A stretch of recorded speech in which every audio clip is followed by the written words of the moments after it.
Bill Cosby is Leonard in the action-packed hit movie Leonard Part 6. Leonard? And Leonard is back to save the world again. Leonard! Our next movie is not only the first feature in a long time, starring television's top star, Bill Cosby, but it is also one of the worst movies of the year. You got to watch this interview with Roger Ebert.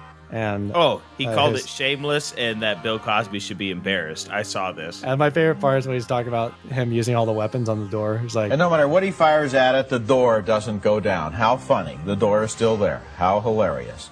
How highly, highly humorous. And the wiener has like this really bad CGI sparkle effect around it. Apparently they were just feeding rabbits dish soap. So was he always disconnected from his legs? The next scene's so ridiculous. So the vegetarian dancers are bird people. We're just going to toss them in a cage with lobsters. Getting drunk. We have no idea the consequence of unleashing 3 killer rabbits on 3 government agents. It's a jumbled up sack of garbage. Ridiculous. I'm not afraid of a little meat. Hey, what's poppin', Colonels? Benny Noodle. Welcome back. It's Just Play It. I'm one of your hosts. I am Jimmy Crack Corn. I am Captain Pop, maestro of the microwave. I'm one of the concession stand kids, Cold Frosty Hot Cosby, and I'm a Bing Crosby to my Bob Hope across the table. It's my co-host, my best friend, the corn dog himself. It's Mr. Nick Justice. Wow. Thank you, James. I'm Nick. I'm the corn dog, part 6. And that's all I got to say for today. Where are these secret 5 other parts you're hiding from me? The world may never know. How you doing today, buddy?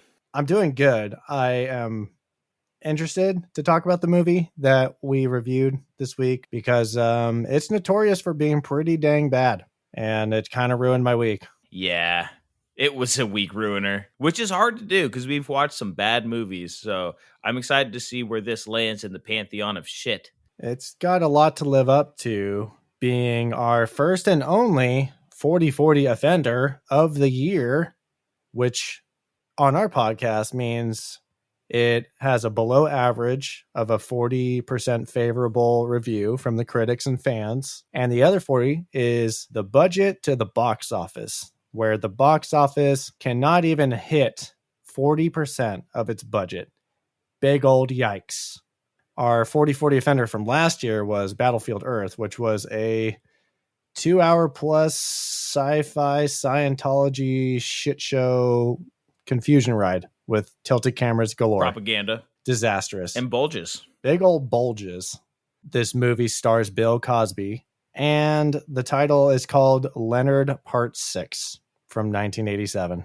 I've never heard of this movie, James, before you had brought it up on this podcast. Me neither. We started looking up some of the worst performing movies of all time. So I was interested to hear about this one. I mean, Bill Cosby's, I'm not familiar too much with his movie work, obviously the Cosby Show. So I was interested to say, hey, stepping onto the big screen. This is 1987, and Bill Cosby is height of his powers, right? In the 80s here, he's about as big as you can get. Right in the middle of the Cosby Show. So you got to think, hey, he's got to put something of value onto the screen. We'll find out. But we got something to do here first, James. We need to warm up and get loose, and that means it is quiz time. And we invite you guys to play along. Nick, we're going to go ahead and open up the Cinematrix quiz, courtesy of vulture.com. What we have here is a 3x3 grid. Typically, we got a row of actors and a row of categories, and we need to match up the actors with the categories, find a correlating movie that connects the two. We cannot use the same movie twice. We have 9 squares. We have 9 guesses, and we're always trying to go perfect. I believe we are on a 5 perfect streak, starting all the way back from our solo episode.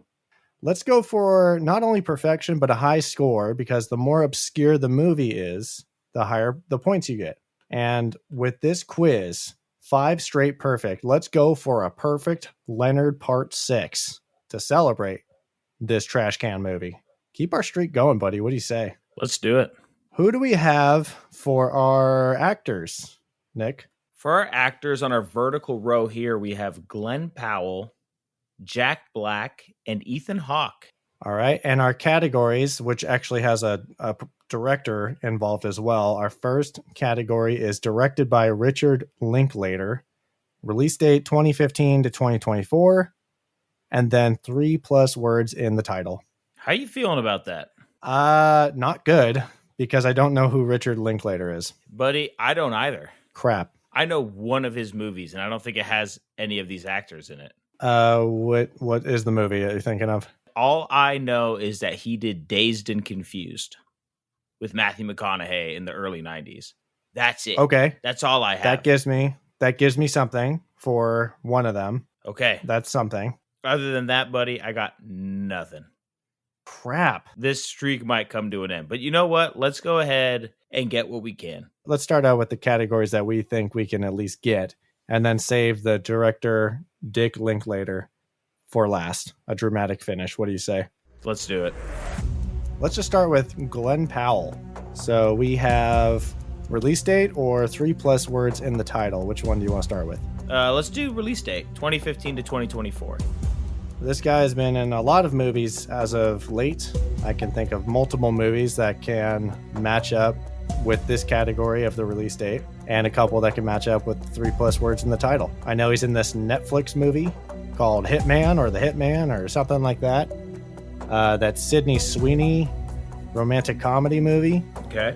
Could be a release date, could be a 3+ words. And then, of course, Top Gun Maverick. Hangman. Yeah. I have a really sneaky one for 3+ words in the title, so don't worry about that one. Let's just think about 2015 to 2024. What do you think is going to be less popular, Top Gun or Anyone But You? Or Twisters, if that counts. I don't think it's out yet. I think Top Gun Maverick would probably be the most guessed answer. I think that's his most famous role over the last few years, but that's me, action movie guy. Do you want to go with Anyone But You, which is a movie that my wife has continuously asked me to watch, and I just didn't want to watch it? Let's do it. All right. Anyone But You for release date, Glenn Powell. 23%. Solid. All right. What is your 3+ words in the title for Glenn Powell? I gotta tell you, James, I've expressed this to you before. I don't necessarily love getting into new movies when I'm on an airplane. Right? The airplane movies come up, the catalog comes up. I'm not trying to dive into a new movie. I like watching something familiar. It's my favorite movie trilogy of all time. Okay, so Christopher Nolan's The Dark Knight trilogy? Exactly. Well, I was on a plane a couple weeks ago, and I'm watching The Dark Knight Rises. The scene where Bane is taking over the stock market, there is a guy who is credited as just traitor number one. And me now, having seen Glenn Powell in a lot of things, looks and says, holy shit, that's Glenn Powell as traitor number one in The Dark Knight Rises. Not even, his character doesn't even have a name. Dang. But my man was in The Dark Knight Rises. Okay, that's not what I was expecting, so hell yeah. Let's go for that. That'd be, I'm interested to see what percentage that is. Well, let's put it in and see what we get. 7%. Some people knew that. I was thinking it might be a oneer. I was hoping that was going to be a big money one. But hey, we live with single digits around here. Move on down to Jack Black, and let's just go with release date. There's so many options here. Jumanji 2. I think he did a Goosebumps one. He did House with the Clocks in the Walls, something like that. Take the Kung Fu Pandas. We could do Kung Fu Panda for release date, or we could do that for 3+ words, just any of the Kung Fu Pandas. It's a pick your poison here. I think the second Jumanji probably had a longer title as well. There it is. So that's a 3+ word title. So let's go with the next level, Jumanji, for the release date. Let's put it in. 11%. 11, we take that. And for 3+ words, I'll just go with, how about the latest Kung Fu Panda, which is 4. Part of me also thinks The House with a Clock in Its Walls. There's also Tenacious D and The Pick of Destiny. You think House with a Clock? I feel like we've had Jack Black 3+ words in the title before. So I feel like we've done Tenacious D, Pick of Destiny. We have. I'm feeling The House with a Clock in Its Walls. Well, let's go ahead and do it. There it is. Boom. 3%. We got a trace. I am going to say this off the bat. Knowing that Richard Linklater did Dazed and Confused, I don't know who directed School of Rock, but I feel like that might it was be Mike White. Okay. Who was Jack Black's friend. Because I was going to say the same thing for Orange County, but I think Orange that County was would also be Mike my White. next best option. I think that was also Mike White. I think. Then I was just saying, hey, maybe based on style of movie, but yeah, your boy has no idea. Crap, dude, that's gonna really suck. Okay, well, let's just move down to Ethan Hawke. Release date 2015 to 2024. What movies has he been in recently? I was thinking a movie that I think was super underrated was The Magnificent Seven. Was he in that? Yeah, with Denzel and Chris Pratt. Yeah. And then the one I'm thinking of is a horror movie that just came out. I think it's called The Black Phone. Yeah. Release date. Which one did you say? I said The Magnificent Seven. Yeah, that was 2016 or something, right? I was living in Tennessee when it came out, so I think I was dating my wife, so 2016 would make sense. Okay, let's go for The Magnificent Seven for Ethan Hawke, 2015 to 2024 release date. Let's do it. You'll love to see it. You're pulling out the single digits over here. 5%. And then 3+ words in the title. I have an more obscure one. What is it? I feel like The Black Phone might be a little more recent, but he was a character in a movie that I think is wildly underrated and I always loved in Lord of War with Nicolas Cage. Oh, if he was in that, I'll do it. Oh, he was definitely in it. Okay, I think Lord of War would be a better guess. Let's do it. Oh, that just keeps on getting better. 2%. Okay, Nick, now we're at the dreaded Richard Linklater column. After you said he directed Dazed and Confused, I believe there was a follow-up performance, a sequel, basically, that I know stars Glenn Powell, because my wife kind of has a crush on him, and we watched this movie. Okay. If he directed Dazed and Confused, I believe the sequel follow-up film is a movie called Everybody Wants Some. So it would only make sense. Okay. Looks like it's Everybody Wants Some with 2 exclamation points. Let's give it a shot. Let's jump off the cliff. Hey! Let's go! That's it. 30%. We're alive. Oh man, what do we think here? We can run through Jack Black. Are you sure movies. Mike White was School of Rock? Yeah. I mean, Okay. I'm not 100% confident, but I believe... Yeah, I think he was. Or... I know he was a writer on it. He's Mr. Schneebly. Yeah. You think Saving Silverman? Maybe? We can look at Ethan Hawke and try and think about other movies. The only other movies I can think of is obviously Training Day, which I don't think he did. But throwing the directors is tough, man. Well, especially when it's a director you just don't know. And looking at his face doesn't help. Whenever they give me a director's face, it's like, what am I supposed to take from that? You know? So am I supposed to recognize him from the director's chair behind the camera? Wow. I just don't know enough about the guy. Let's try to just quickly run through Jack Black movies and think of who directed them. Kung Fu Pandas, couldn't tell you. Tropic Thunder, Ben Stiller. Bankerman, Adam McKay.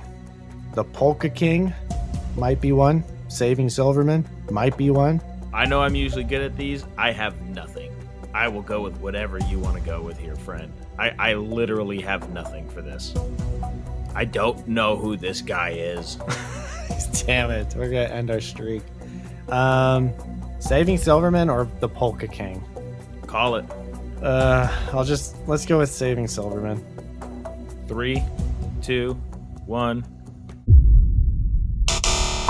Ah! And there goes the perfect streak. And we might as well try Polka King because we're not getting Richard Linklater and Ethan Hawke, my friend. I guess so. Let's just go for the Polka King of Jack Black. Nope. Nothing. 7 out of 9 correct. Top 56 players didn't even make it in the front half. That's embarrassing. Let's look at our most popular. Oh my God. You're going to kill me. Oh, he did do School of Rock. He But you did. know what, buddy? I was never getting Richard Linklater and Boyhood. Ethan Hawke.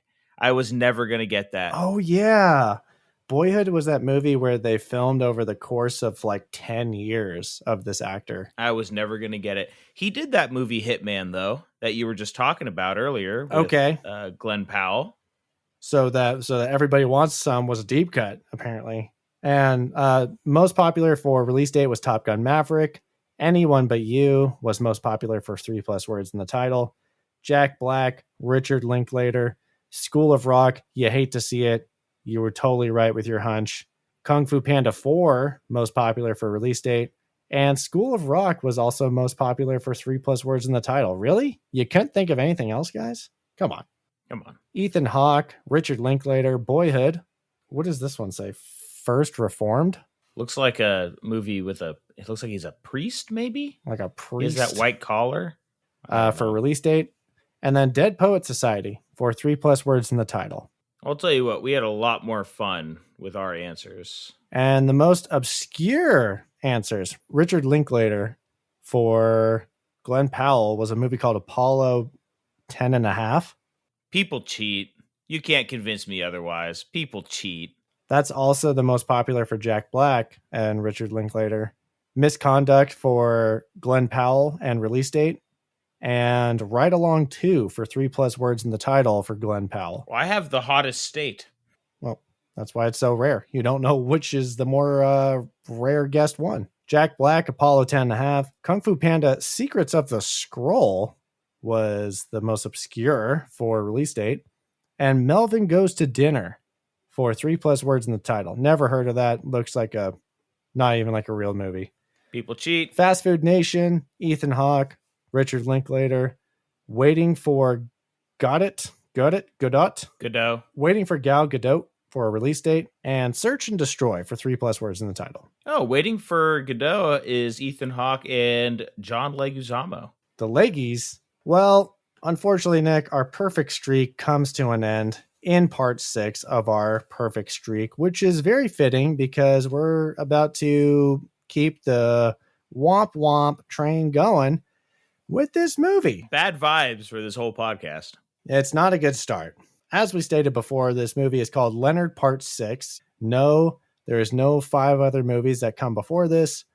This is a standalone movie called Leonard Part 6. It's directed by Paul Whelan, who is a British guy, and he's very Mr. Bean affiliated. He's directed a lot of Mr. Bean shorts. That makes a lot of sense. I don't know why you'd bring in the Mr. Bean guy to make an American movie, but... Well, this was actually Homeboy's first feature film directing job, and then he went on to Mr. Bean fame. So he only went up from here. Who's in this movie? Nick, who do we got on the call sheet?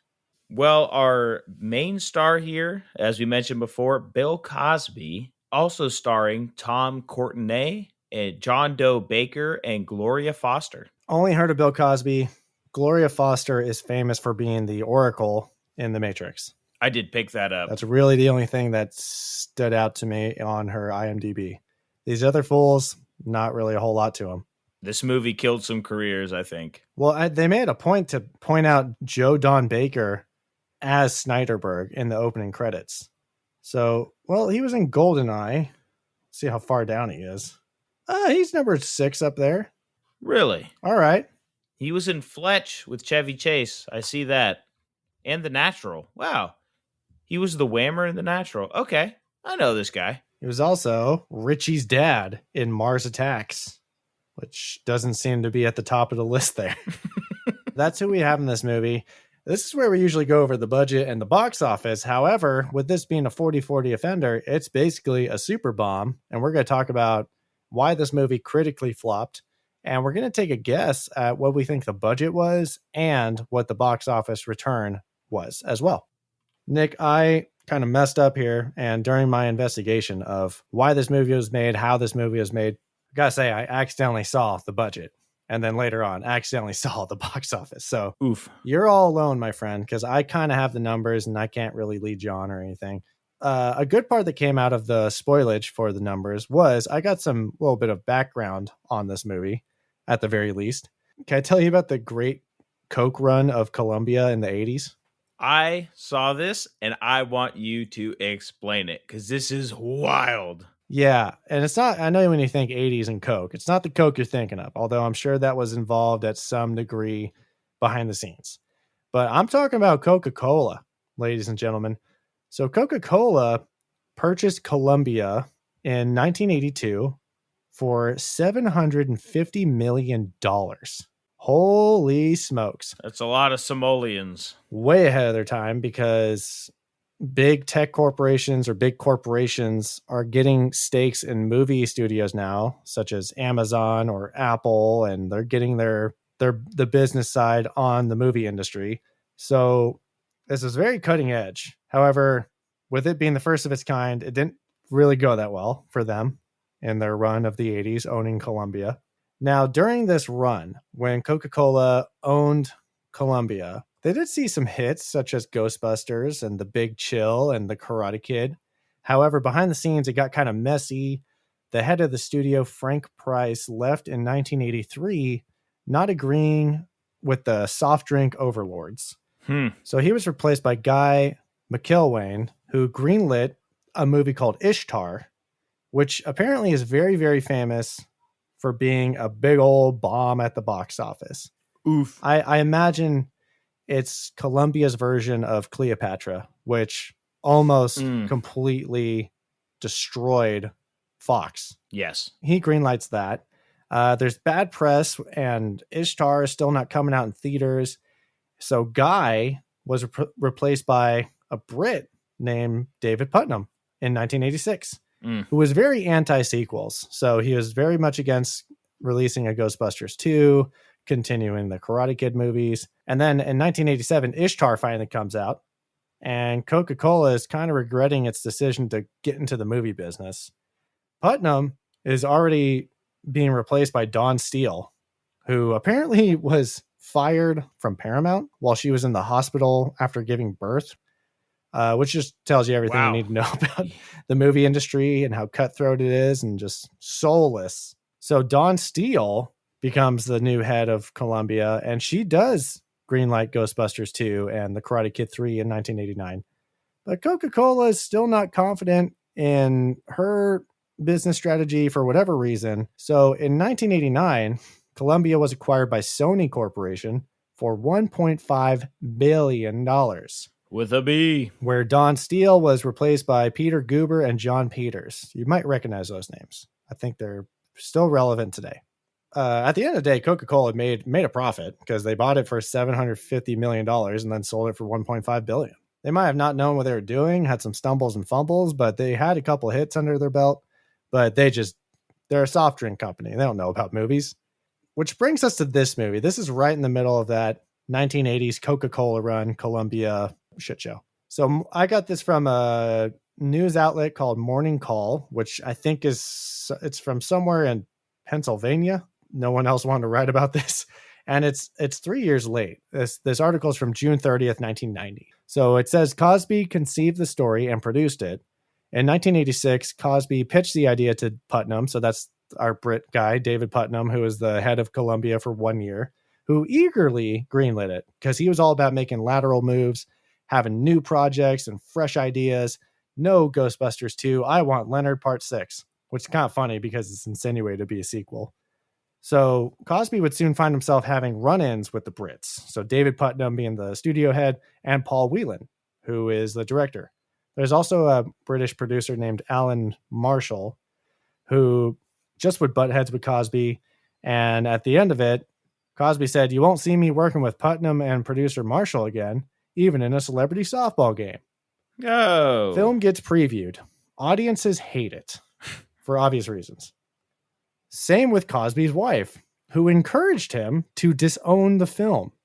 So Cosby went on talk shows and did an anti-publicity run of basically telling people, do not go out and see this movie because it's bad, which is a bold move. You know, going on Larry King and advising moviegoers just to not go to the theaters for the movie you produced and worked on. It's one of those rare occurrences when an actor does negative publicity for a film. The only other one I can think of was Michael Jai White, when he was speaking out against Spawn when after that came out. I don't know if it was as Spawn was coming out in theaters, but after the fact, forever, till the end of time, he has denounced that movie. So later on, the director said it was a horrible experience and Cosby was not funny, but he couldn't tell him that. If Whelan had remarks about the pacing of the jokes, Cosby would inform him that he shouldn't worry about the comedy and leave it to him. Cosby was at the height of his powers, so he was given a lot of trust to deliver on this project. There we have it. It's a Cosby idea. It's a brand new studio head during this weird soft drink run of the 80s, and they're just looking for something fresh and something that's going to work. And you know what, Nick? It just didn't. The 80s, full of Coke and Coke. That's a big indicator of why it bombed, so I don't think we need to really talk, because when we do box office bomb reviews, part of the fun is guessing the box office and the budget and our interpretations of why we think it bombed at the box office. However, that spells it out right there. Bill Cosby, star, producer, told audiences, don't go see this movie. I think it would have bombed on its own, but yeah, that didn't help. Not at all. So that was my 40/40 investigation about this movie. Let's talk about it. Let's read the log line, jump in the plot talk, break it down, and just have a horrible time. Are you ready? Always. Hit me with that log line. Secret agent Leonard Parker is called out of retirement to save the world from evil genius Medusa Johnson. And that brings us to plot talk. Plot talk. Plot talk. The first thing that gets me about this movie is what are these opening credits? I don't know. It seemed very My Brother the Pig-like. They were animated, like drawn animated, but looked like maybe drawn in chalk animals. It was like crayon. For me, I had the same note. I said the opening score and credits not building confidence for me, because like you said, it's children drawings, and even the font for the credits was also hand-drawn crayon writing of like a child, like it was supposed to be Kindergarten Cop or something. Mm-hmm. The score is really clunky and weird. It kind of sounded like a horror movie with like these children laughing in the background and like these weird sound effects that humans were making.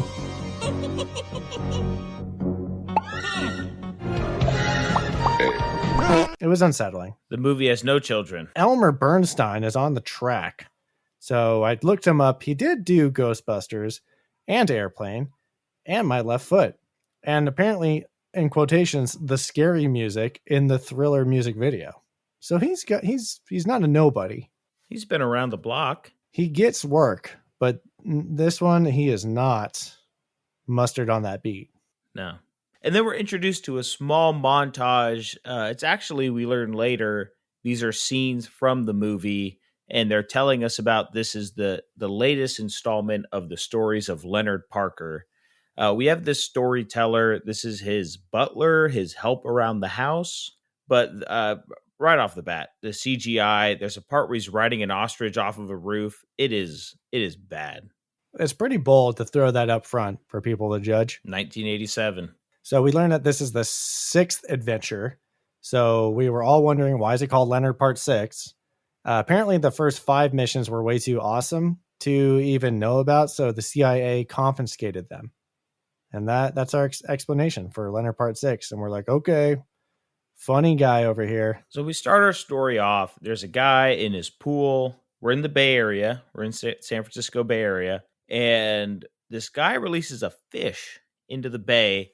And this fish busts through a storm drain pipe, I guess, and starts swimming up this pipe, and is eventually going to get to this man's pool and eat him alive in a pool. It's a rainbow trout, by the way, which doesn't have teeth. Do we have sewage pipes that just run directly into someone's pool?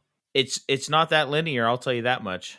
And this rabid dogfish. So this fish has like, it looks and is making sound effects of a rabid dog, and it has a personality. It's a little bit human intelligent, hyper intelligent too. It passes a Playboy and then swims back and looks at the girl on the cover. And we're like, okay.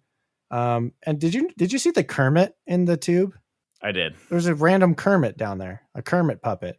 This movie, when I looked it up, it did have some pretty bold product placement and marketing partners. So Coca-Cola is one of them. Obviously, you detailed the Coca-Cola connection there, but I wouldn't be surprised if there weren't a few other, the Muppets maybe, right? Bill Cosby, and that had to be intentional. And I don't feel like you could just put Kermit the Frog in your movie without there being some sort of agreement in place. I don't know. Kermit's in the tube, and this rabid rainbow trout swims past him and murders this guy in the pool.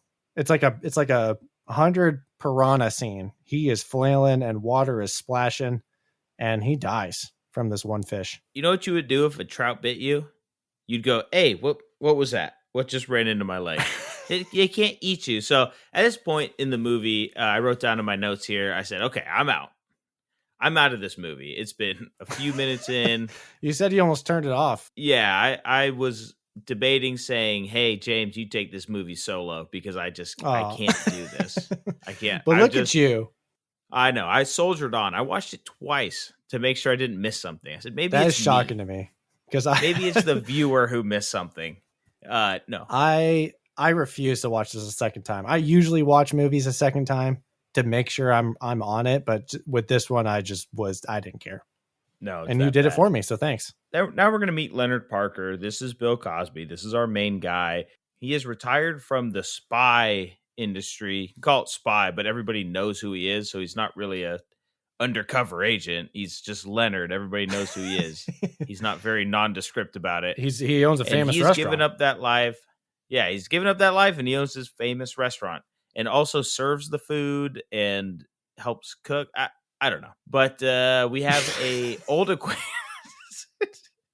We have an old acquaintance of his who's going to come into the restaurant, go into the back kitchen with him, and pull out a gun. Well, he was sent by the CIA to go get Parker, pull him out of retirement. He becomes hostile off the rip, and it was confusing. I thought, oh, is this like I'm going to be famous for killing Leonard Parker. It's like, why?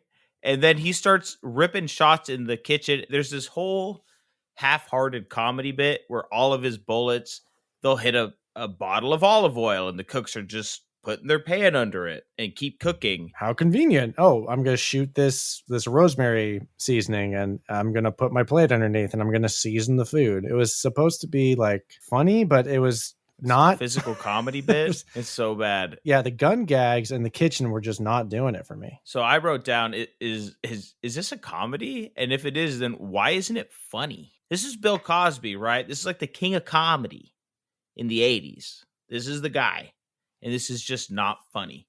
No. Eventually we get to this point where homeboy shoots his gun. It ricochets off of 50 things. They do this thing I hate in movies, which is somebody turning their neck and watching a bullet ricochet, as if you can watch this bullet ricocheting, and then it just sticks in the back of homeboy's head.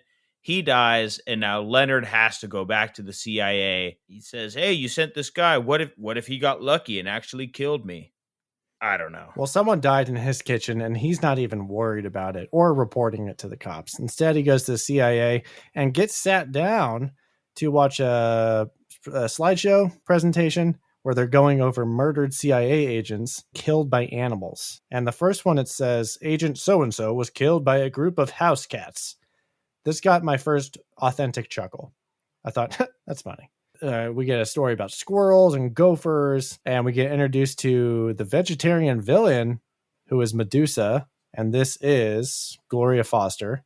And I guess she just wants to end humanity because she's a vegetarian. Like the crazy PETA activists who glue their hands to the floor of museums.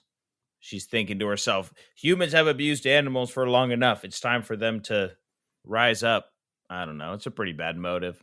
It reminded me of a really horrible, terrible version of the High Evolutionary from Guardians of the Galaxy Volume 3. Because her whole thing is keeping animals captive and doing science experiments on them and trying to make them hyper intelligent, but it's very inhumane. But she thinks it's humane. Leonard asked the question that I ask in all these sorts of movies, which is, why don't you just send in a rocket and blow her up?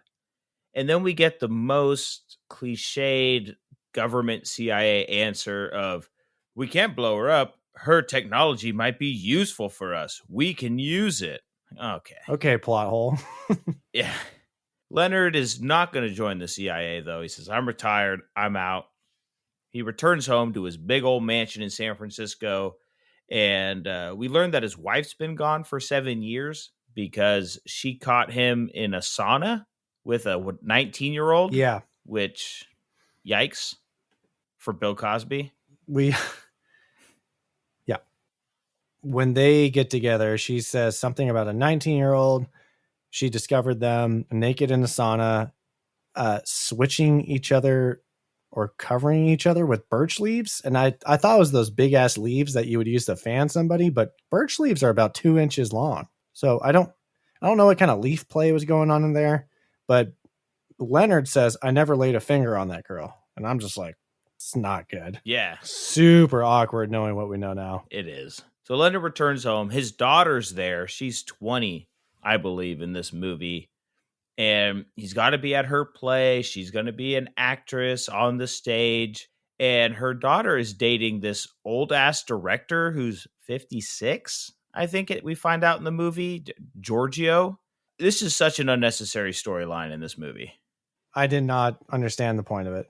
Again, there's a lot of things in this movie that I'm thinking to myself, is this supposed to be comedy? I think so, because but at no point is it funny. Yeah, she's like, I'm dating the director, and then we get a reveal that he's old as hell. He's like 60 years old.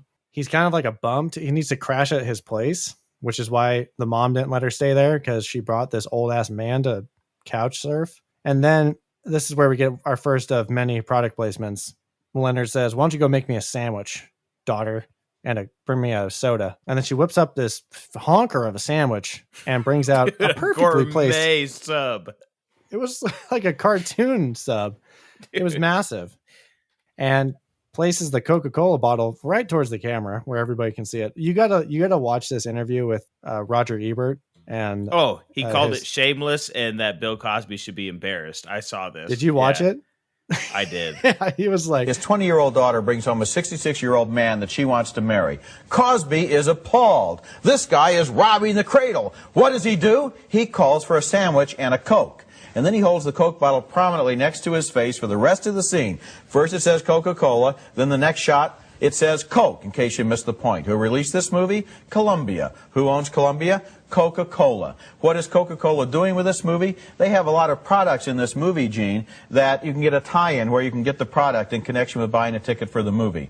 I think that is an all-time low. Bill Cosby, the richest man in show business, $67.5 million income last year, reduced to holding a Coca-Cola bottle next to his face in order to get a picture made at Columbia. He ought to be ashamed of himself. I'm like, dang, even this guy is f***ing over it. And then he has a sit down with him. And again, I'm thinking, is this supposed to be a weird subject matter that we're touching upon, or is this supposed to be comedy? If you're looking for an answer, James, I got nothing for you.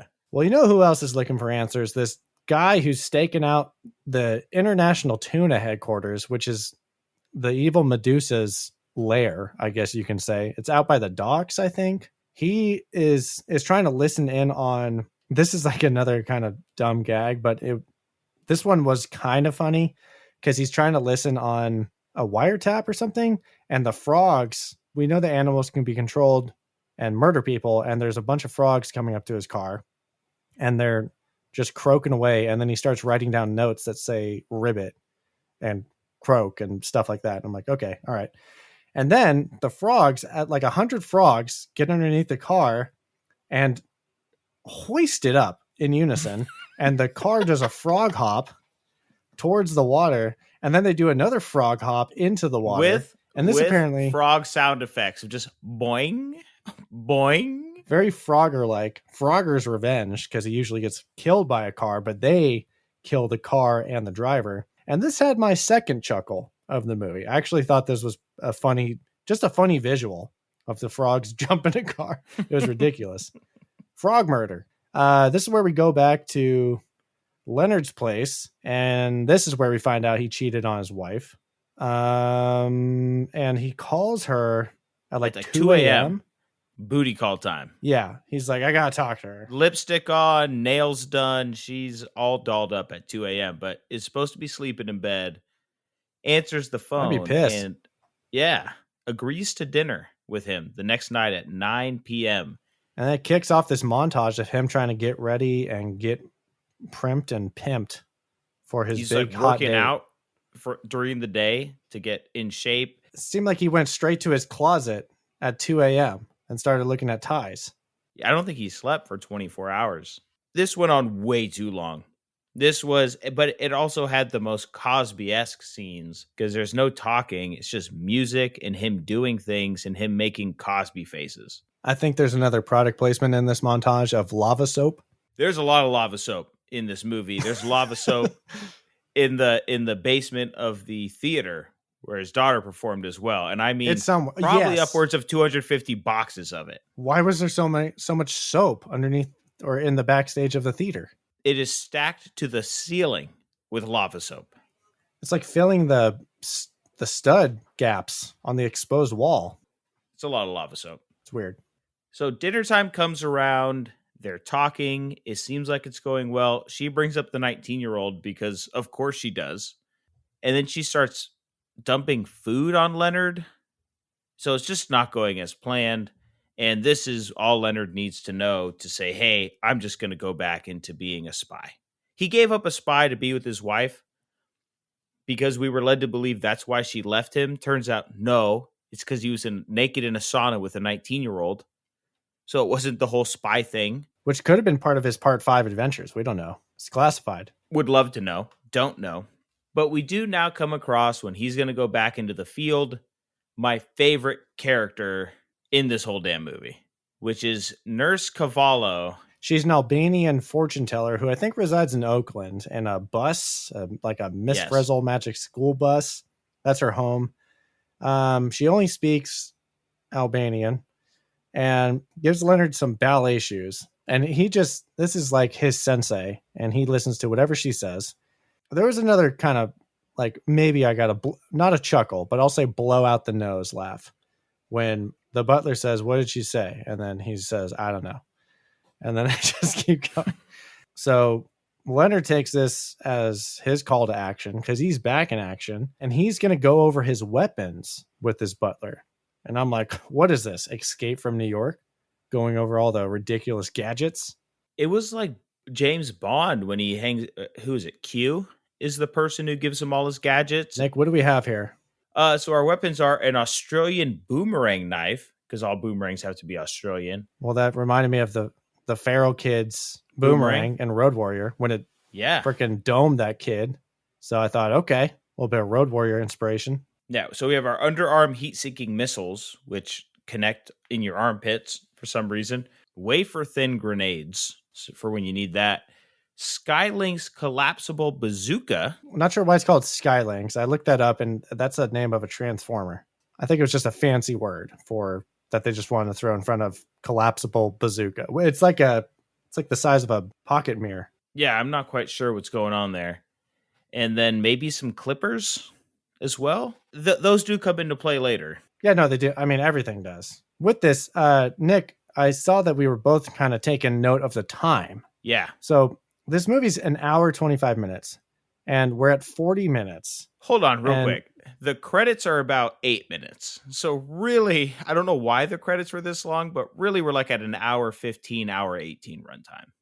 So at this point, we're at the 40-minute mark, and we finally are hopping into this Porsche tank, and we're going to head to International Tuna and fuck shit up. It's about damn time. We're about halfway through this movie for this. This Porsche has like what do you call those? It's like the big missile things on top.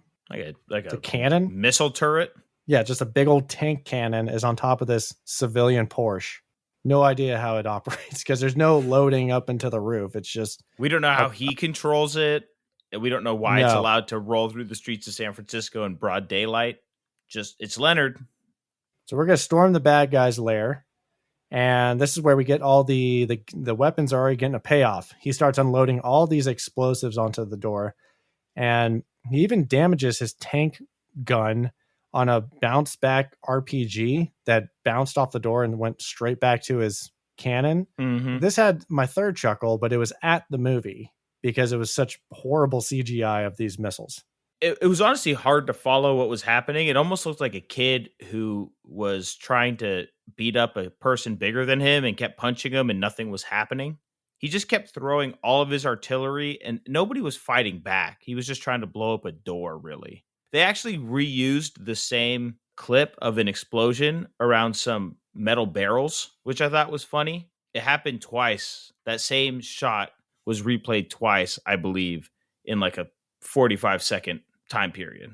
Time well spent. They were just going nuts with the explosions. So he gets caught. He's no match for these weird ballet dancers that are also bird people. Imagine the play Cats, except it's called Birds. Super unsettling. This is where I got the Guardians of the Galaxy Volume 3 super knockoff vibes, because they were like humanoid birds. They make a really big point of also saying that all the henchmen for Medusa are vegetarian. Everyone's vegetarian. Are these birds or these people? Fucked up mistake. I don't know. Bird person. Person. Well, their way of fighting is interpretive dance or something. So the vegetarian dancers are bird people. And this is where Leonard says, oh, my ballet shoes are going to come into play. And he starts ballet fighting these bird people. It's really weird. Medusa's looking down on them as the big bad, like, ha ha ha, dance, my birds, dance. With maniacal laughing.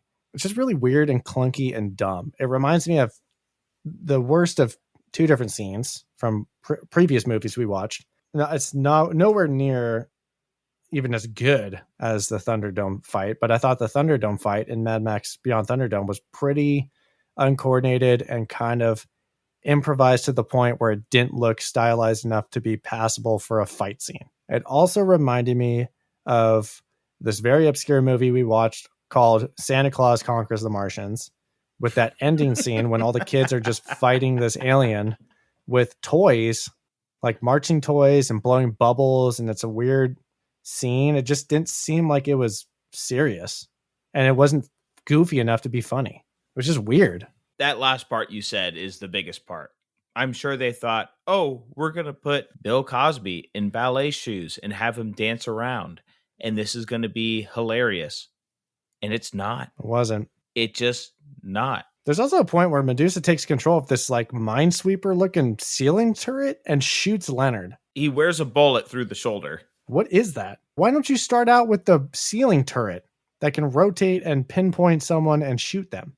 Why send out the dancing birds? If your first line of defense is dancing bird people, you're not running a serious operation. Leonard is going to escape, and he does so with the help of bees, like horny bees.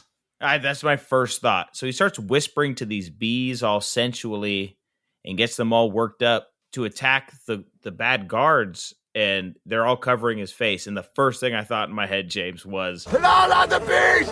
Not the bees! Ah! Leonard is going to get the sphere. So there's this sphere with 3 colors of chemicals in it. Nothing's explained about this sphere. We just know we need it. Leonard's going to get this sphere. He starts to escape, and I thought this was funny. A bad guy takes Leonard's boomerang knife from him, and he's holding it at Leonard, and then he throws the boomerang knife at Leonard. Psych, it's a boomerang knife. Leonard avoids it. It comes right back, stabs this guy in the chest. It's a boomerang, idiot. If this was Feral Kid from Road Warrior, he would dome him on the first take. And then we escaped with the sphere. It was honestly a pretty clean mission, all things said and done. Fast, efficient, a lot of explosions. Because the first 40 minutes, we're learning who Leonard is and his backstory and this weird daughter's side story. And then Leonard obtains the sphere in record time. It only takes him 10 minutes to complete this mission. And at minute 50 and 20 seconds, he's back in his garage. But don't worry, Nick. Give it 13 minutes and we'll be back returning the ball to this place. This is the perfect time for him to perform surgery on himself after getting shot by that turret. Yeah, he gets back to his mansion and he tells his butler, who is also our narrator, it's almost like a Batman Alfred situation where we think his butler's going to be performing the surgery on him. No, Leonard performed surgery on himself. And what's his anesthetic? A whole bottle of whiskey. Getting drunk. And he's good to go. Now, if you forgot from earlier in the movie, his daughter's putting on a stage play with her creepy old 56-year-old boyfriend. She's 20. Remember this. What is this? Sisterhood of the Traveling Pants? Hey. So Leonard and his ex-wife although he says my wife, I don't know if they're actually divorced or not. I mean, it doesn't matter, but it's unclear. They're both at their daughter's play. The daughter's in a pretty provocative play where she ends up stripping down nude on stage, and her parents are sitting there uncomfortable, obviously.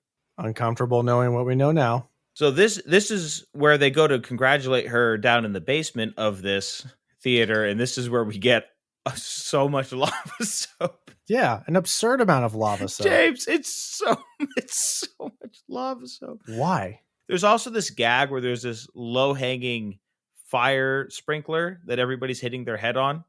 Really fucking stupid. At no point did I laugh at this. Everybody just keeps walking into this low-hanging fire sprinkler. There's a bad guy after his family. He leaves the theater to collect his thoughts. When he comes back in, Dracula-looking guy.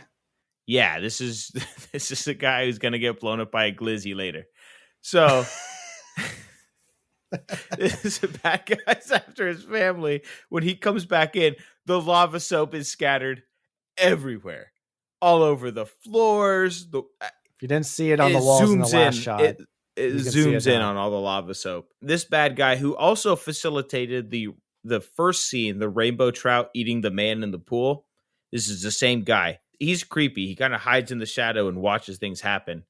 He steals his wife, Allison, and he leaves a ransom note and says, "Bring me the sphere and we'll give your wife back." We're at minute 57, 30 seconds. So we know we got about 20 minutes left to really wrap this all up. But the problem is he delivered the sphere to the CIA. So now he's got to steal it back from the CIA. Don't worry, Nick. In less than 2 minutes, Leonard's going to bust in and sick killer rabbits on the CIA, and they're going to get murked, apparently. Yeah. So these animals need an activation word after they drink this serum, this animal enlightenment serum. I don't know how Leonard knows this. Is this the same word. Liquid that's in the ball? Is this the same liquid that's in the ball? Yeah, this is the ball liquid. So they said it didn't matter. They said that liquid was useless and it had no effect on what the ball can do. It's like the elements inside of the ball. Because he says it looks like dish soap. Right? And then, yeah. Was it the liquid from the ball? He says it looks like dish soap. And then Medusa tells him it was dish soap. The dish soap doesn't matter. It's this other chemical agent inside of the sphere. So then what was this liquid? Apparently they were just feeding rabbits dish soap. But the animals were drinking the liquid from the ball, right? Yes. Okay. It wasn't dish soap to begin with. I think it was something else, but later on they said it doesn't matter what it is. So who the fuck knows? Apparently it was just this activation word that Leonard knows for some reason. Because he went to the tuna headquarters and I think they said it. Oh, so he remembered it and put it all together that, yeah, as long as you say this word, you're good. So then he 6 killer rabbits on the CIA, bounces. No idea the consequence of that. Treason. We have no idea the consequence of unleashing 3 killer rabbits on a 3 government agents. When he left the CIA headquarters, they were getting murked by these rabbits. These rabbits were killing them, and Leonard bounced. So he let someone die in his kitchen and dragged him to the CIA and left his dead ass body on the floor in the office of that presentation room, turned his back on the government, and essentially killed 3 agents. So we think. So now it's the final showdown time, and Leonard's going to get in his Porsche, but he has to get across town. Now, this starts what I think is the best scene, not a high bar, the best scene of this movie. He's driving, and he stops at a red light. Pulling up next to him is this Albanian gypsy in her magical school bus, with like her 7 kids in the back. Like there's 3. Who are playing an unreleased video game that bombed. So just bad news all around for everything involved in this movie. Wait, what game were they playing? I looked it up. I couldn't remember. It was a Super Nintendo game or a Nintendo game that like didn't ever really make it to release because the studio was in so much trouble. Can I throw something in the chat real quick? Yeah. This had me going on a tangent of all the product placement, and I actually discovered this weird Coca-Cola Sprite tie-in with this movie that also had something to do with a video game console that I've never heard of. So I threw the link in the comments here. Can you see it? Yes. Let me know when you got it pulled up, and we'll hit play at the same time. This is a video game console? Yes, it's a system. It's a video game system that never got off the ground. It's called Action Max. Yes. I got this 30-second commercial here. Now bring the action home with the new Action Max game video system. See how you can win one in a Leonard Part 6 Action Max sweepstakes display where you buy Coca-Cola Classic and Sprite. When you've got Leonard Part 6, Leonard! Action Max, Sprite, and Coca-Cola Classic, you can't beat the feeling. Leonard! Leonard!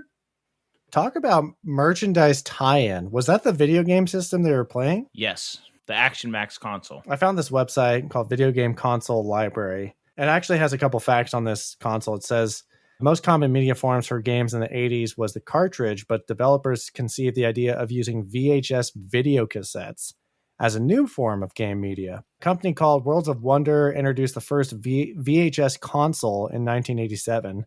The console was called Action Max. The system required the owner to also own a VCR. The VHS cassettes were not inserted to the console itself. Action Max actually connected to the television through the VCR. And all of these games on the Action Max were shooters that took advantage of the console's light gun. They were all shooters. They were all point and shoot. The VHS tapes were all live action movies with characters that spoke to the camera in order to give off the effect that the gamer was in the game, where Action Max would superimpose a red reticle on the VHS video whenever the light gun trigger was pulled. But this was the only activity that indicated the gamer had done anything, since the video continues to play regardless of the gamer's actions. So just like this movie, it seems like that was just an idea that was an awful one and set up to fail and never work. I don't even understand it, actually, even reading that. No. So was that the game console they were playing? The Action Max? That's the game that the Gypsy lady's kids were playing in the back. It's like Malibu's Most Wanted. She couldn't afford a GameCube or a Dreamcast. She had a Gamecast. That's pretty much where we're at. So this Gypsy lady pulls up next to him. Merchandise. And magically switches places with his butler, who was in the passenger seat. So now he's in the passenger seat with this Albanian gypsy. And I thought this scene was actually sort of funny. She starts handing him random things. And this was Bill Cosby actually being Bill Cosby, the comedian Bill Cosby. So she hands him some frozen meat patties. She goes, and he goes, okay, meat patty, right? Because he believes everything she says. And so she's handing him all these random things, like an uncooked hot dog and wiener. Frozen meat patties. And he's just sticking them in his pockets. And so I thought this character was the funniest part of this movie, because I'm okay with random unexplained comedy where you just say, hey, we know there's no background. It just is what it is. And here she is. So this one worked. It was fine. Yeah. So timestamp 1 hour, 3 minutes, 30 seconds. We're back at International Tuna with the sphere, ready to return it, loaded up with Albanian frozen meats. Here we are. So we do deliver the sphere. This is where Medusa explains to us that it doesn't matter if it's dish soap or whatever. There's this other chemical compound. Then she says, you call yourself a college graduate? Like we all studied chemistry or something. I don't know. College graduates are professors or something. Yeah. She lied. She was never going to let his wife go. His wife was just a hologram in a cage, and she's telling him, it's just a hologram, because holograms were big deals in the 80s, right? Huge. Look at Escape from LA, right? The hologram was the big twist. It's a hologram. Spoilers. We get the big villain explanation of why she's doing what she's doing. Free the animals. Animals have been abused by people. They're not food. They're animals. Here's my big plan. I'm going to release this compound into all the waters around the Bay Area. Basically all stuff the audience has already figured out already. Doesn't make sense. He gets tossed into a jail cell with his wife. And then they get a bunch of... It's a lobster jail. It's a lobster jail. So they're going to have lobsters sicked on them. Now, James, I have a question for you. What a lobster jail is, it's a jail cell with lobsters that come in and attack you. If your hands were handcuffed and you still had the use of your legs and feet, how many lobsters do you think you could fight off? I'm thinking a lot of lobsters. I think a lot of lobsters too. And they never move their legs. No. Yeah, I feel like I could crush a lot of lobsters with my feet. They weren't, their ankles weren't strapped down, right? No, just their hands. And they're just letting these lobsters crawl in them. I feel like hands behind my back, just my legs in a stationary position, I could kill 50 to 60 lobsters. And they weren't all super strong and aggro because that rainbow trout got all jacked up and could swim hella fast and murder a whole human. They're just normal lobsters. And there's a whole gang. There's like 30 lobsters that pull up. I think I could kill 30 lobsters with just my feet. I think so too. Ridiculous. Yeah. So, some crazy international spy you are, Leonard. But these lobsters do end up cutting their handcuffs off, which is great. And then they chase them off. They threaten them with melted butter as if lobsters are sentient enough to know that they're eaten with melted butter. These alive lobsters, they're like, oh, melted butter, please, no. So they chase them off. Leonard, they jump on a horse. There's so many animals at this compound. I don't know. To sum it up, Leonard saves the day and gets his wife, or he asks his wife, if I save the world, will you take me back? She hits him with I'll think about it. Whoa. Okay. We're going to storm the control room where they're going to release all this substance. Shout out to the city of Piedmont getting a shout out. Not a well-known city. I saw that. But the city of Piedmont getting, along with San Jose and saw Berkeley. San Mateo and San County was Francisco. up there too. Yeah. Yeah, it's up Look on at the us. map. So we're from the Bay Area. So again, a little shout out to Piedmont. We're in this shitty movie. We out here. So Leonard's going to have to fight off all of these henchmen, and all of these vegetarian henchmen are just too weak for the meat-eating Leonard. He takes out the frozen beef patties. They're like glowing, or they have stars around them with really... Throws them on them like a little mini Frisbee disc. And then I think it sears their skin. Yeah, so these vegetarians are... And all these vegetarians are like buff-ass dudes wearing tight tank tops. And they're getting seared by raw beef patties. They're getting fucked up by raw beef, dude. They scamper off because the vegetarians don't like beef. And then this is where we get a really good gif of Bill Cosby he whips out the raw wiener, the cold glizzy, and starts like, I'm moving my hands like a little like waving it around like fluid, like a wand. Fluid magic wand. And it's Yeah. like, imagine just a wiener just waving in the wind. And I think he's like sticking his tongue out too. And the wiener has like this really bad CGI sparkle effect around it. It's a hell of a gif. So you should definitely look that up. So he busts that out for the Dracula guy. What happens to this gentleman, Nick? Doesn't he eat the wiener? Dracula guy says, I'm not scared of it. He takes a bite of the glizzy and his head explodes and it's just sawdust. And Leonard is covered in sawdust. So what was he made out of? Sawdust. He just pops. His head just pops. That's what happens when vegetarians eat a hot dog. It's very on topic for the Joey Chestnut drama we're going through right now. Yeah. How he is banned from the hot dog. So it goes to show you eating hot dogs ain't so easy. The next scene's so ridiculous. Oh, that wasn't ridiculous? So now Leonard's got to go and foil the whole plan. So he's going down to where all the chemicals are. So there's been this guy in a wheelchair the whole time. Every time this guy's in the scene, with the only thing he contributes to the conversation is kill him. Everything's death. Everything is murder and death with this man. He might be the one who's secretly behind it. Honestly, if they listened to him, they probably would be Would fine. all be alive. He's like, kill them. They're like, no, we're just going to toss him in a cage with lobsters. Like, no, kill him with your guns. We also find out the only reason that Medusa's been able to fund her diabolical plan is because they're collecting his disability checks.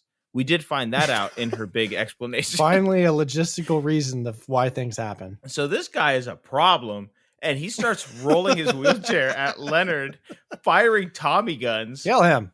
And his wheelchair hits an impediment, and it fires his torso.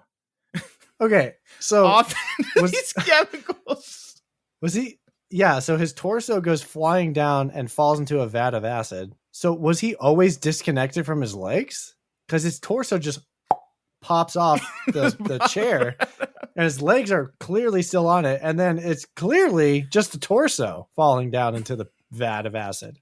He was always just half man, half prosthetic. I don't know. Half man, half problem. Leonard's going to add insult to injury. Well, he's going to make it a point to bust out a few tablets of Alka-Seltzer, which Product gets a placement. front and center. Just here it is, audience, Alka-Seltzer. And he tosses that into the vat of acid and starts to over bubble and start to flood the place. International Tuna Headquarters is about to bubble and blow up.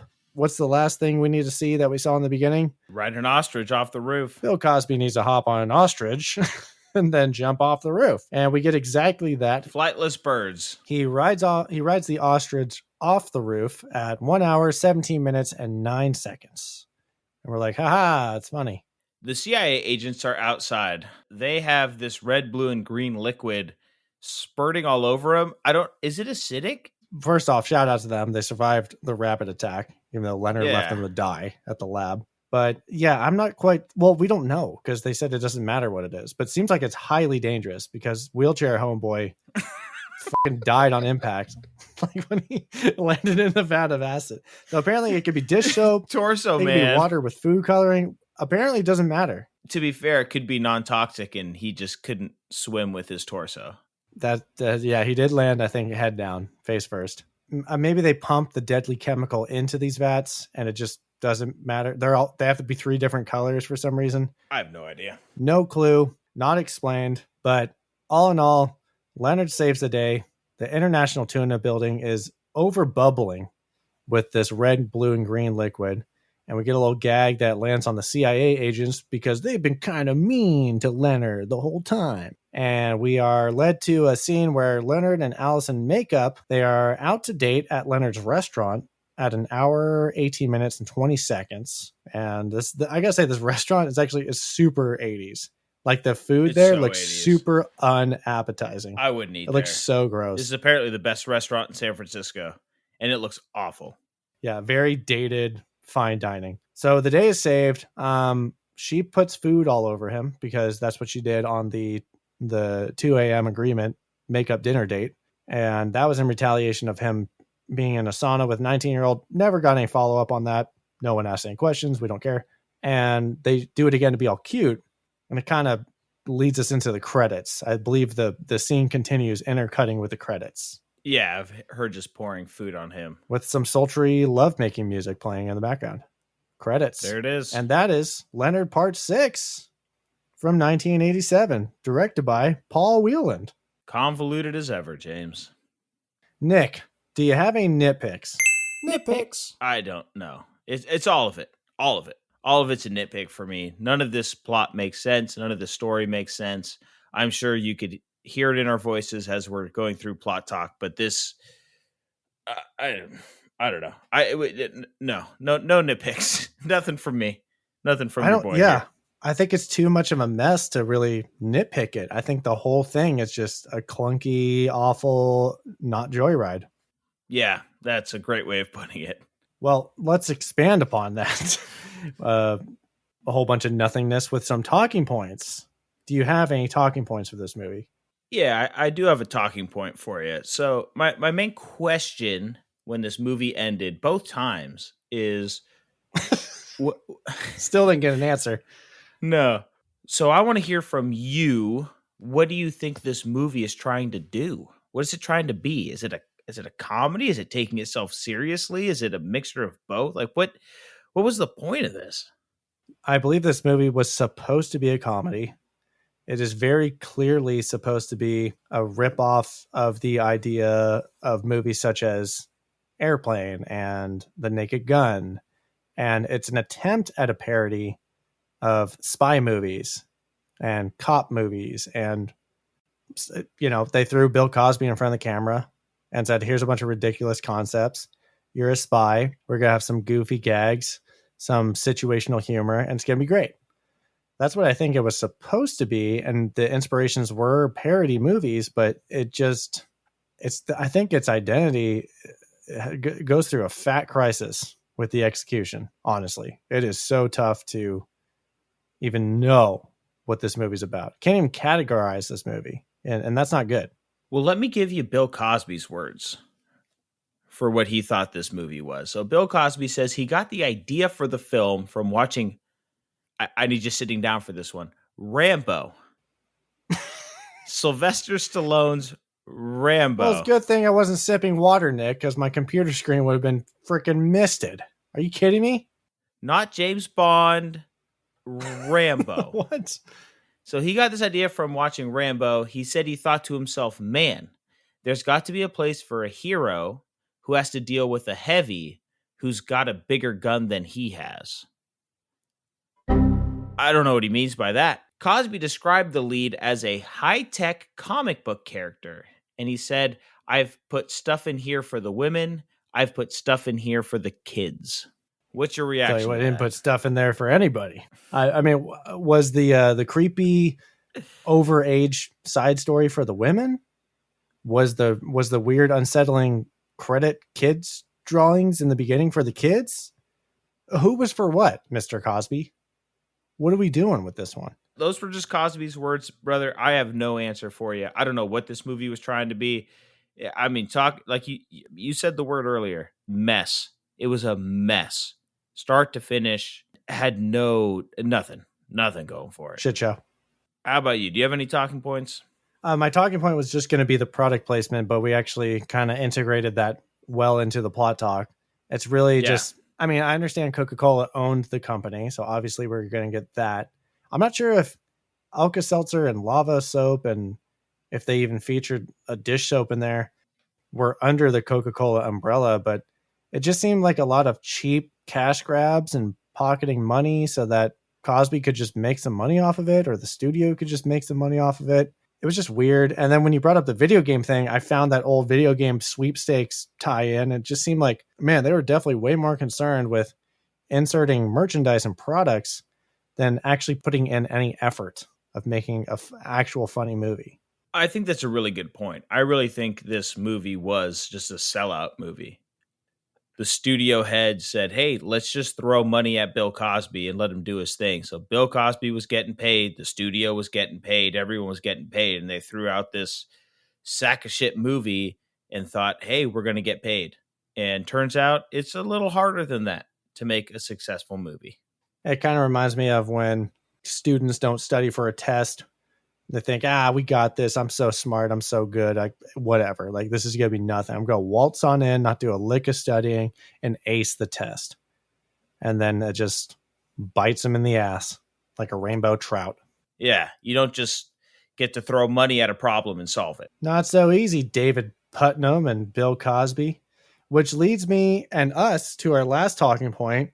Like we said, this is a 40-40 offender. It is under 40%. For favorable reviews, it is under 40% of its budget return at the box office. Nick, it's now time to talk about what do you think the budget was? Take a stab at it and give me your best guess at what do you think the box office return was. I went ahead and I looked back at some of our 1980s movies, and I had to put it into some context of, all right, this is a film that, you know, they tossed a lot of money at it at Bill Cosby and tried to make this splash with the product placements, all of that. So I ended up rounding a little bit to 20 million. Throw myself at 20 million for the budget. And then on the return, okay, so it's obviously a 40 offender. So, and remember, Cosby was saying out loud, it got screened to audiences. They hated it. And then before the movie even came out, he went on talk shows and denounced the movie, said, don't even bother. Yeah. So I'm going to go low on this one. I think I'm going to go real low, based on all of that, based on the fact that I've never heard of this movie, not even a cult classic. I'm going to go with a $20 million budget. I'm going to go with a $3 million return. I'm going to say this was low. I'm going to say this returned 15% of the budget. Very, very, very ambitious. Let's see if you were correct. Budget, you said $20 million. I did. Estimated budget, according to IMDb, is $24 million. Okay. Pretty close. 4 mil off. But ballpark. Box office return, you said 3 million flat. I did. Very good attempt. Great guess, because the gross worldwide for Leonard Part 6 was in fact 4.6 million. Okay. Pretty accurate guesses, I'll say. I feel good about that. What an absolute failure of a film. All right, James, what do you say we get ourselves into our mini pops here, our awards for this movie, or whatever you want to call them? Do we even have any awards for this movie? I think we owe it to the audience to at least give a few. Well, with that, what would you say the best weapon of this movie was? There's a lot of little quirky gadgets here and there. What do you think? Yeah, I was stuck between the underarm rockets, heat-seeking missiles, or the raw meat. What about the Porsche tank? But I never saw it do any damage. I think that was the problem. Okay, here's a question. Would you consider that they weaponized that trout? Because here's the thing. It took like 100 frogs to kill somebody. We didn't even see him die. They just threw the car into the water, and I guess he just drowned because he was an idiot. The lobsters, there was a gang of lobsters that were moving hella slow and couldn't even kill Bill Cosby and his wife. But this rainbow trout came in and just wrecked house on this one guy. I'm going to just call it and say rainbow trout. Okay, rabid rainbow trout. Best weapon of this movie. Yeah. Sticking on topic of that, who do you think the best fighter is? I have a nominee. It's pretty obvious. Not a lot of fighting happens. Has to be Leonard. Unless you count the trout as a fighter. I think Leonard still has a higher body count. Did he kill anybody? Now that you're bringing it up, he may not have. Was it the trout? It might be the trout. All right, that's it. Rainbow trout. Well, here's the rules. Trout has to be a weapon or it has to be a fighter. I still think it has to be Leonard. He did take down the ballet dancing Birdman. There we have it. All right, James. Who was your most valuable character? Hands down, I think you'll agree. Most valuable character was the Albanian witch, that goddamn Oakland gypsy. It's always the gypsy. I mean, she supplied him with all of the weapons. Yeah, not only did she logistically help Leonard and move the plot along and give us a lot of goofy little gags, but she did provide a lot of the comedy bits. So important to the plot and also important to the reputation of this movie being a comedy. Yeah, I think she was the best character, hands down. Opposite effect, Nick. We're going to get negative. Instead of the most valuable character, who was the biggest piece of shit in this movie, character-wise? I mean, we have a lot of people. I mean, Leonard was a piece of shit. He was. I mean, in a sauna with a 19-year-old, pretty big piece of shit vibes. I think Cinderberg, Unexplained. the CIA lead, has to be on. Is it Cinderberg or Snyderberg? Cinderberg, I think. Is it not? Snyderburn. Snyderberg. Cinderberg? I don't know. I Nick, was you saw this half-heartedly twice. paying attention. What the hell? I don't. That's how forgettable his character was. Yeah, not important. Snyderberg does deserve an honorable mention here because they were like, hey, let's just blow up this bad person. And he said, no, we need to use their technology. What was he going to use it for? Trying to just also mind control animals? Brother, if I knew. My nominee was going to be the creepy director, the 60-year-old guy that was dating a 20-year-old kid and made her strip on stage naked. It also could have been the daughter herself for just being a spoiled weirdo. She has all these expensive travel bags and none of her parents want her to live with them because she's kind of entitled and oblivious and a bit of a ditz. And then you can also lead that back up to just the parents for raising her that way. Leonard and whatever homegirl's name was. Allison. Annalise. Was it Allison? I didn't even know her name. Her name was Allison, yes. I didn't even know their last name was Parker throughout the entire movie. Yeah. So, who do we think? We got to call it. Again, going off of our metric of screen time to piece of shit ratio, is that creepy director? I think it's the creepy director. It's got to be creepy director. He's couch surfing. He's bumming off people's. Has no shame walking into this 20-year-old's father's home and getting all up in his business. And making her strip naked. Yes. All right. Let's stick with the negativity here. Worst scene. Nick, what do you got? It might have been the attacking the minions with the meat. It was just too much. It was too ridiculous for me. It was way too over the top. But it gave us the head explosion after that guy gobbled the glizzy, which was pretty good. But it doesn't make it a good scene. I got something that can rival that. It's the bird person ballet fight scene. I just didn't get it. I didn't understand how ballet was the version of combat for these bird people.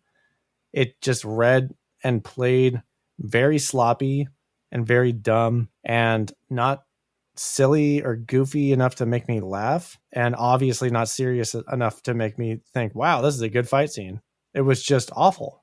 It was bad. It was just forced in there for some physical comedy that didn't exist. And it was kind of like a cheap foreshadowing for the Albanian gypsy, how she was going to give Leonard stuff that he can use, because she gives him the ballet shoes and then he uses that in that fight. So then later during the car ride scene, when she hands him a bunch of frozen meat, we're thinking, oh, okay, this is going to help Leonard out in the end, because we've seen this before with the ballet shoes. Mm-hmm. Lazy writing. How about best scene? We talked about it earlier, but it really was the gypsy in the car scene. This scene to me was actually funny. I can totally see that. The one I came up with was the frog scene, just because it was actually funny to me, just the gag of the frogs lifting up the car. That was an example of, this is so ridiculous. It is funny, and it is giving me a little bit of a chuckle, but it's worrisome because it doesn't involve Bill Cosby at all. So for my best scene of the movie to not even include the main character or anything really to do with the story, it was just a gag, is not good for the movie and what my lasting impressions are going to be. It also is worrisome that the scene where 100 frogs hop a car into a lake is the best part of a movie. It's never a good sign. It's not good. You're not on to anything as a filmmaker. All right, let's wrap this up and slap this movie with some sarcastic selling points before we get into our final review. I went ahead and said that this was unfunny Naked Gun. I just said, let's give Bill Cosby a lot of money. Final review. Fight. All right, Nick. So here's what the other guys are saying about Leonard Part 6. Starting out with Rotten Tomatoes, the critics, are you ready for this one? A single digit 7% of critics thought that this was acceptable. If this was Cinematrix, you'd be pretty happy about that. But on Rotten Tomatoes, you are not. And I want to find those 7% of critics and give them a good old-fashioned slap. The people, surprisingly, have it up at 20%. And moving over to the Metacritic, no one bothered to even post a Metacritic critic score. Not available. And the people have not bothered to do that either. Yikes. And now for our Jump Froggin', Raw Doggin', Glizzy Goblin, Lobster Clobbering, Part 6 score, brought to you by the Coca-Cola Company from IMDb, a 2.2.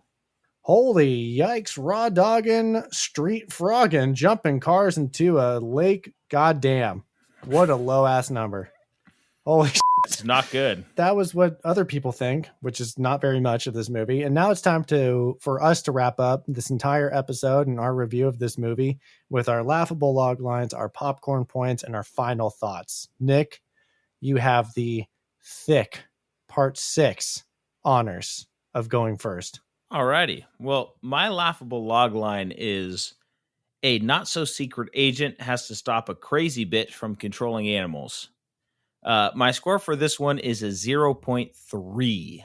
It is a 0.3, and the only thing that saved this is the Albanian gypsy. It actually got a chuckle out of me, that 0.3. My lowest score on this podcast has been Maximum Overdrive at a 0.0. This was pretty hard to beat. Flirting. Pretty hard to beat. On the edge of it. Pretty hard to beat. But man, this is close. This is bad. It's just a bad movie. The acting is terrible. The concept is terrible. The execution is terrible. It doesn't know what it wants to be, a comedy, wants to take itself seriously. That the storylines are just an absolute mess. It's a jumbled up sack of garbage. I think there's nothing more insulting for a movie than to say this didn't need to be made. Nobody asked for this. Nobody wanted this. No one remembers this. And I don't necessarily hate this movie. I don't care about this movie. I got halfway through this movie the first time and just really resented having to watch the second half because of how little I cared about the story, the characters, everything else about it. What it comes down to is this movie is nothing. It has nothing. It offers you nothing. It produces nothing. And the only reason, you know what? I know I've been trying to not do this, but I'm going to do this. I'm revising my score. This is tied now with Maximum Overdrive. It's a 0.0. This is a nothing of a movie. It's a nothing of a movie. It deserves no Not credit. even the Albanian gypsy can save it. There's got to be something. I wanted it to. If there is, I will let you describe it to me in your review, because, buddy, I mean, like we said from the beginning credits, we looked at this and said no. And the fact that even Bill Cosby would go out on a tour and say, "Don't watch this movie," tells me that he didn't even want anybody to see it, because it is that flat of a 0. It is nothing. It didn't make me mad like Maximum Overdrive did. Maximum Overdrive made me viscerally angry into the 0. This, I just couldn't care less whether it exists or not. Okay, from the corn dog's mouth himself. Now it's time for Captain Pop to lay on his laughable logline and popcorn points and final thoughts. My laughable logline is Leonard embarks on his apparent 6th adventure with the CIA to take down a vegetarian supervillain who wants to kill all humans by mind-controlling animals. I'm going to go with a 0.8. It is down bad. It is bad. Super bad. We talked about it during the entire plot talk. During the opening, it's been no secret that we knew this was a bad movie, notoriously going in. And shocker, we didn't enjoy it. You didn't enjoy it the 2 times you watched it. I'm surprised you got through it twice. I can only get through it once. I had 0 interest in revisiting this movie and trying to make sure I got fine details right, because it's exactly what you said. It's unmemorable. You don't need to know about it. And it didn't need to get made. The pacing is all over the place. It is atrocious. So the first 40 minutes seems like a first act, and it's a lot of buildup. I mean, I lost track of time because I was kind of getting bored, but I thought we have to still be in the first 20 minutes because this is too much character introduction and backstory and weird side stories getting built up. And I looked at the scrubber and paused it and thought, oh my God, we're 40 minutes in. When are we going to get this movie started? Medusa, what is the goal there? Why is she like this? And with this movie, just the rest of the characters are just nothing. I don't understand the character arcs. I don't know what's happening with this movie. It was very clear that there was a lack of direction. There was no filmmaking in this movie. It was all just, hey, here's some money, here's a face, and here's a studio that's owned by a soda company. And let's do this. Let's make some money. Let's get coked out. Let's get colaed out and fucking do this. It was just an overall misfire on the genre of comedy itself. And Nick, the proof is in the Jello pudding that no one involved felt the need to contribute to the team effort of filmmaking. We could have used a lot less big egos and a lot more honest effort on the artistic side of this movie. This is exactly what you get when you rely on big names, a mediocre concept, and just straight up piss poor, awful execution. Not even bad enough where I can laugh at it. There was just like no enjoyment to be had at all anywhere with this movie. It was just boring. It was dull. It fell flat. It's a flat Coca-Cola and it's cremated corn. It's a 0.8. The 0.8 is going to come by the few chuckles I had at the frog scene, the guy getting his head blown up by the glizzy. This movie did give us a Bill Cosby gif of him waving the wiener in front of our face. So at least we got some internet meme something out of it. So this does rank above Battlefield Earth for me, because at least they had the decency to cap it at an hour 25. Battlefield Earth, I had to sit through 2+ hours. That's the only. They had the decency to make it short and put me out of my misery quickly. Okay. That's it. That's Leonard Part 6. I was looking forward to this, to seeing how bad it was. Didn't deliver on any sort of enjoyment at all. Not shocked it lands to the zeros, which again, anything from a 0 to a 0.9 is categorized as cremated corn from Just Play It. Nick, that's it, my friend. Thanks for watching this twice. Wasn't expecting you to do that. Yeah. I appreciate you not turning off the movie and having this conversation with me. I I didn't enjoy the movie, but I enjoyed our talk about the movie. So I appreciate you, and I appreciate our listeners. And I want to thank y'all for listening. If you want more, please follow us on our socials, Instagram and YouTube at Just Play It Podcast. Follow us on X at Just Play It Pod. And you should definitely stick around for next week because, spoilers, we're going to be watching a way better movie, courtesy of this very low bar. But I can honestly say that this is going to be a good movie. And we're going to be revisiting a very familiar face of the franchise for this year. Yeah, I'm excited. I like you said, it's a continuation of our franchise of the year. If you don't know what that is, it means you're not listening to the damn podcast. So get your ass in gear and go listen to our episodes, and you'll know what the franchise of the year is, you dingus. You'll know what we're talking about, and you'll be in the loop. And that's all we have for this week. So with that, we are heading gone. And remember, if you are so... I don't even have anything for this, honestly. We're just heading gone. Don't remember anything. It's just, forget this happened. Scrub it. Forget this happened. We're heading gone. We're hitting the road. We're out of here. We'll see you next week. Thank you for listening.